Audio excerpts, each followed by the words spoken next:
Hey guys, so today I wanted to do another one of my go-to looks for you all. I did one not that long ago that was more like a smoky look, but this is just my go-to natural eye winged liner, and I'm doing a full face tutorial from my foundation, my brows, everything, just so you can sort of get a better idea. But I wanted to kind of show you really truly like what I've been using lately, and this is sort of all based off of that Instagram photo that I posted last week. As I sometimes do, I'll post like, you know, a photo of the makeup that I've used for the day, and then I didn't show what it actually looked like. So I looked back and I had taken a photo of it, but it wasn't as good as I thought. Like, you couldn't really see the details.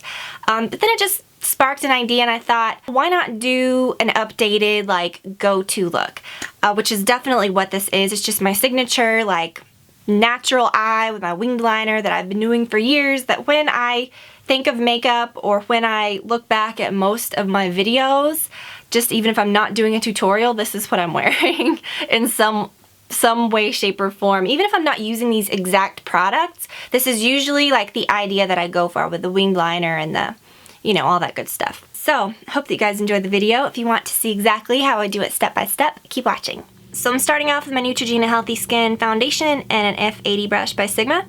When I apply this one, I just do it all over. I just dab it all over my face.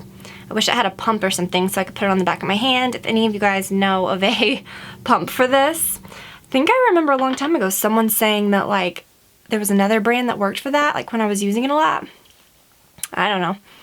And then whenever I dab on my face, I just go around like that, just to spread it, and then we'll blend in a minute.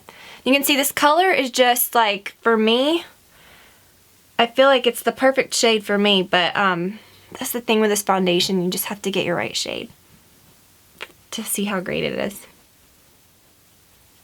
I got it in my hair. See, that stuff is like no good without a pump.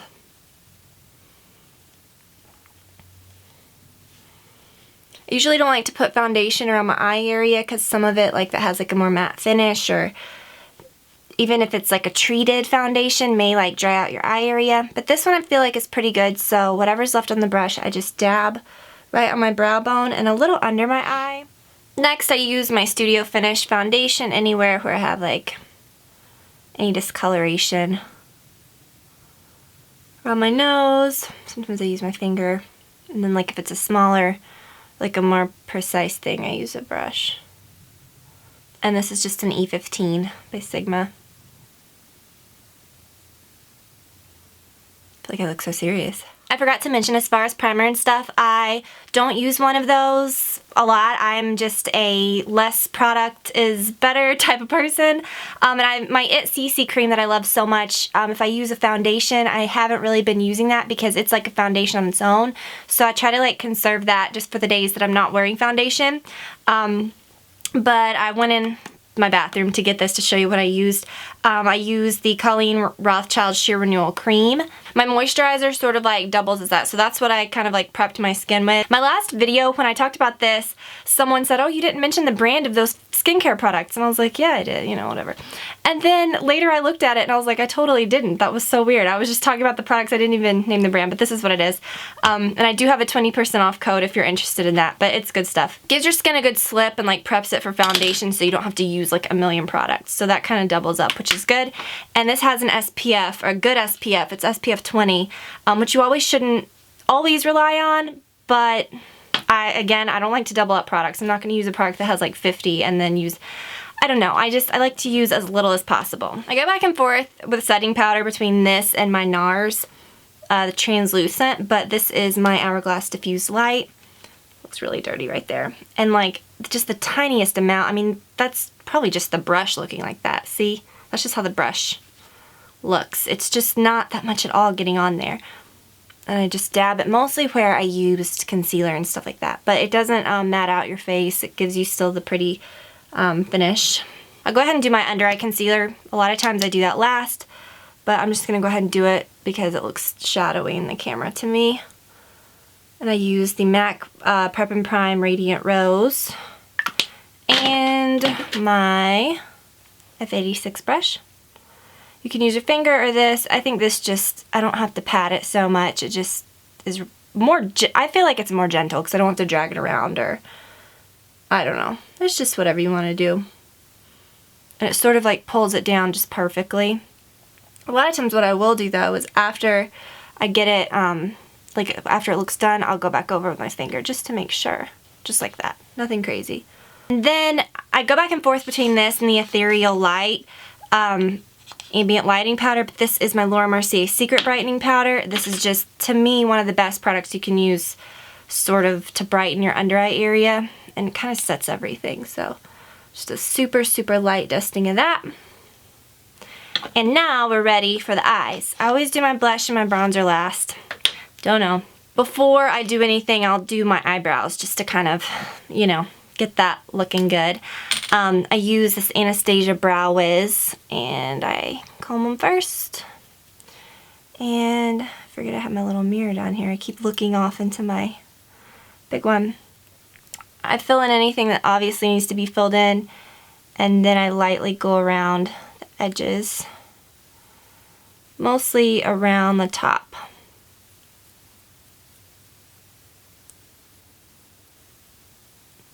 To give it like a smooth, you know. When I was doing that, I mean, it's just such light strokes. It's not like you're really getting it on there and drawing it in. And then I always go over it just to sort of blur the pencil strokes, which there really shouldn't look like there is any. My brows are pretty defined anyways. It's just straightening it out. You see how they kind of look a little, you know. And I always say this, but don't try to make your brows look like something that they're not. Just kind of go with your natural shape and clean them up a bit. So that makes a big difference. But that really didn't like darken them a whole lot. It just sort of filled in the edges because I'm not really trying to darken them. And this is the one that has the little scar. If I go like that, you can kind of see it. It looks pretty good today. Sometimes if the hairs are all wonky, you can really see it. This one I always have to fill in a little bit more right there. But just essentially do it just like the other side. I really don't like to, I try to be careful not to over trim my brows or anything, because I find sometimes if you do that, it can be a little more difficult to make them look natural. Then I use the little Anastasia Clear Brow Gel. I'm going to use my Sigma Awake eyeshadow base, which is just one of my favorites. It's really smooth. It's a really pretty light pink. Alright, then I'm going to take my Dior Graze Shadow Palette and a big fluffy brush in this brown shade. This is an E40. And just sort of dust that all over my crease. And sort of pull it up the brow bone a little bit. It just blends out really nice, so you don't have to be too careful with it. Zoom in just a bit more so you can see. I'm all about crease brushes and like getting the perfect one and like making them sort of graduate down as you use darker colors. This E35 is the best for a more precise crease, but it's still fluffy enough to where it goes on soft, see? And for that I used this shade, the dark brownish gray.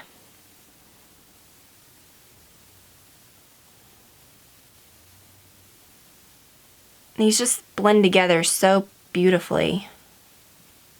They're just so easy. Then I'm going to take this middle shade and an E60 brush and just dab that on my lid, sort of down toward my lash line.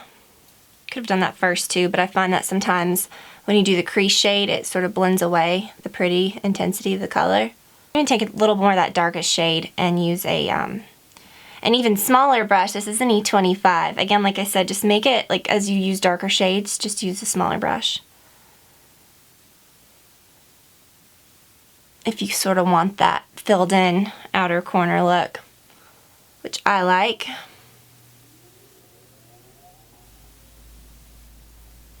Take a little pencil brush and use that same brownish gray shade just to sort of connect. You can take that same E60 brush and the light shade and highlight right up underneath the brow and just a little bit right there. I'm going to use my Ico liquid liner. Am I good just have to keep checking to make sure I'm in focus. That's why I keep looking at that screen. And I just get it first really close to the lashes, and don't worry about the wing at all first. You just want to get it close to the lashes. Then sort of follow this invisible line, you know, from your lower lash line, and make that sort of the angle. And just carefully flick it up, and then go back and fill it in, going the other direction, back inward toward the eye. So that's not a very big wing, but if you wanted to make it bigger, now that you've got the little first part down, you can sort of play with it. So that's the look, is sort of like natural colors for your eyeshadow, and then your liner a bit like more defined and winged. And that's just sort of my, like, if I'm gonna do makeup, it's sort of my everyday look.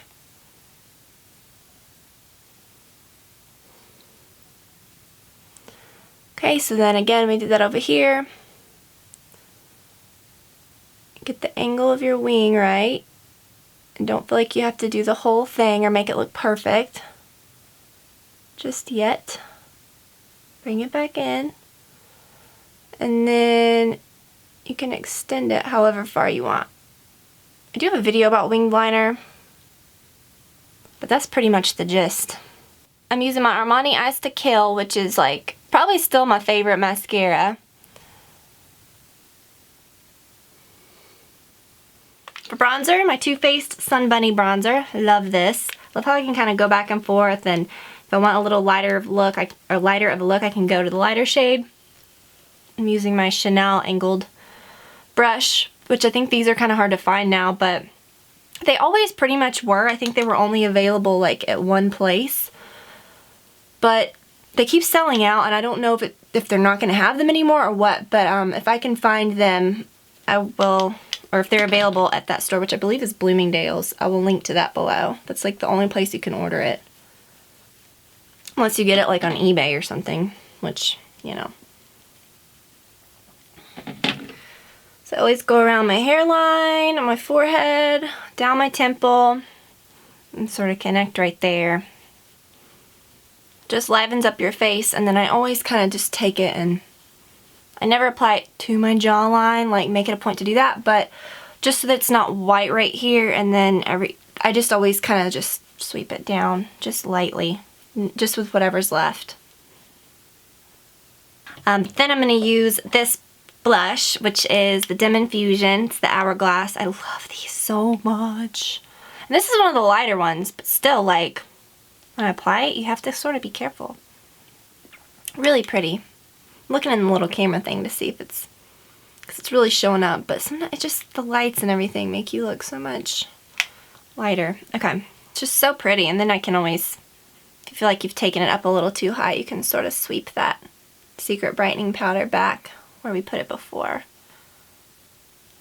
So I'm using my Dervish, don't need to be talking while I'm lining my lips, Dervish lip pencil.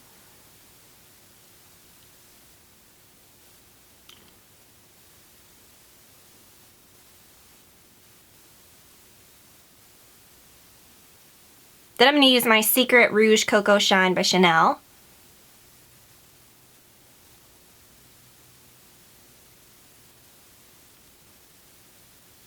Love these, and I love this color. It's so pretty. It's like a peach nude with a little bit of a shine. So you don't even need a gloss, but I think this is the only place that I'm straying from that Instagram photo of the products that I used. I'm going to use this. It's by Rimmel, and it's the Stay Glossy up to 6 hours Last and Shine lip gloss in, what is the shade? Non-Stop Glamour. And I've worn this over the last couple days, and I really like it. It's just a very like thin gloss, but I love it because it's almost like it's like a peachy pink, and it's really super iridescent, so it looks pretty over anything, and you can get this at the drugstore, which is nice. And here we are, all done. Oh, okay. Gotta take this off. Now I know that Dior palette can get pricey. If you don't have that, this is a really good alternative. It's the Almond Satin Trio by Maybelline. These are really good colors. I've had this for a while now and I bought it just randomly a while back at Target when I wasn't purchasing like a lot of other colors or a lot of other stuff. So I didn't show it in a haul or anything, but I have been using it here and there. And I will say it's a really, you can make like a really nice natural look like this. Of course it doesn't look anything at first glance like the grayish, but you can do a very similar look. And they're only like $5. These are really good. I purchased another one around the time I went to Disney World. And that's why I got another one, because I thought, well, was it a fluke that first one was so good? But I'll talk about those soon. Oh, on my nails, I'm wearing the Unmistakable by Formula X. Right there. Really cute. This is one of those that came in my little like sample set. But it's so good that it's one that I would definitely repurchase, because I have never found like an aqua that I like this much. But I've got my nails in good shape. I hadn't really been wearing a ton of nail polish lately, but I like that. So if you guys enjoyed the video, have a great week, and I will talk to you all very soon. Bye.